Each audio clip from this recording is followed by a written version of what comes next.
Part 1. Thursday, August 12th, 2006. Chapter 1.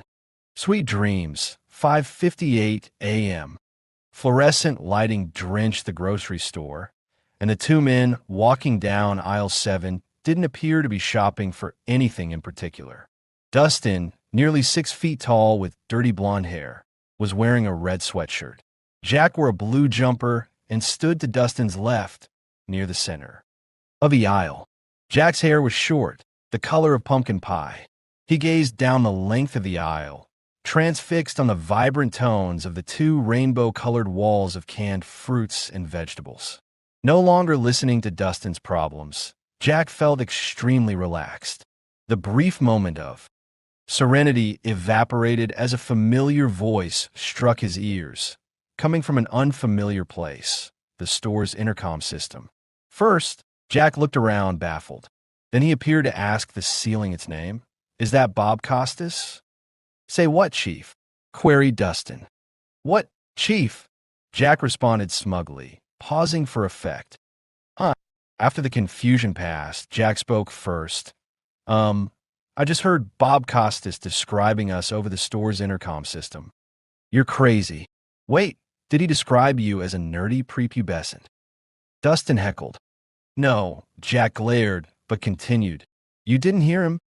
This Robbie Williams classic has been playing since aisle 5. By the way, how could you see me wearing this sweatshirt and decide to put that one on?" Dustin was perturbed. "Don't you have a sweater or a jacket or a long-sleeve undershirt to keep you warm?" "Christ, Jack, we look like those goons from Double Dragon." "Man, it's a grocery store. Nobody cares. I thought I heard Costas make a store-wide announcement about us, though. It sounded real." "Jack, from what I know, Bob Costas is a straight shooter, and if he didn't in some way describe you as scrawny, well, it might jeopardize his reputation. So, it probably wasn't him. Seriously, if you could control the crazy shit you say out loud, you could probably create a couple more opportunities for yourself in the real world with normal girls." "So, you didn't hear anything?" "No. May I get back to my story, please? It's just that I kind of love Carrie, but her kid weirds me out. They didn't mean to have that kid, and I think it is safe to say that old Mario's death was not a loss for humanity. Do you think she'll let me put the little guy up for adoption?" Coming from anyone else, this question would have appalled Jack. However, such an insensitive comment was typical of Dustin. As Jack looked away, he noticed the canned food on aisle 7 had transformed into bags of Doritos. He loved Doritos. Meanwhile, Dustin put a firm, brotherly hand on Jack's shoulder. Jack thought, what happened to the peaches? He snapped back into the moment when Dustin interrupted his thoughts. "What in the world is wrong with you, Jack?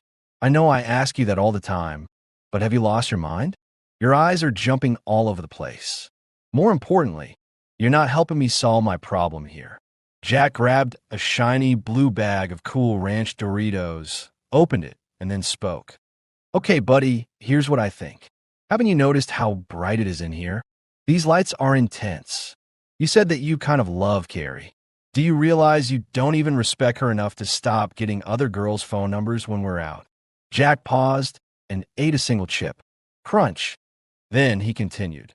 "How do you expect her to react when you propose giving her only son, Mario Jr., up for adoption?" Dustin had thought about this.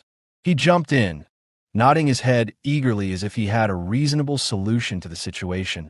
"Honestly, I've thought about it. I could wine and dine her before I popped the big question." "May I stop you there?" Jack finished chewing, nibbled the cheese off the tips of his fingers, and began counting off his points. "We need to stop pretending here. 1, if you truly love her, you should think about modifying your behavior, which I know is difficult for you to understand. 2, these shelves are all canned food just a second ago. Now they're bags of Doritos, which is a delicious alternative, but ultimately impossible. 3, Carrie and Mario never had a kid, and I'm positive that that Mario dude is still alive. 4, I certainly know the voice of Bob Costas when I hear it. He has narrated several of my dreams." Dustin instantly became motionless. Jack stopped believing in him and watched his friend disappear.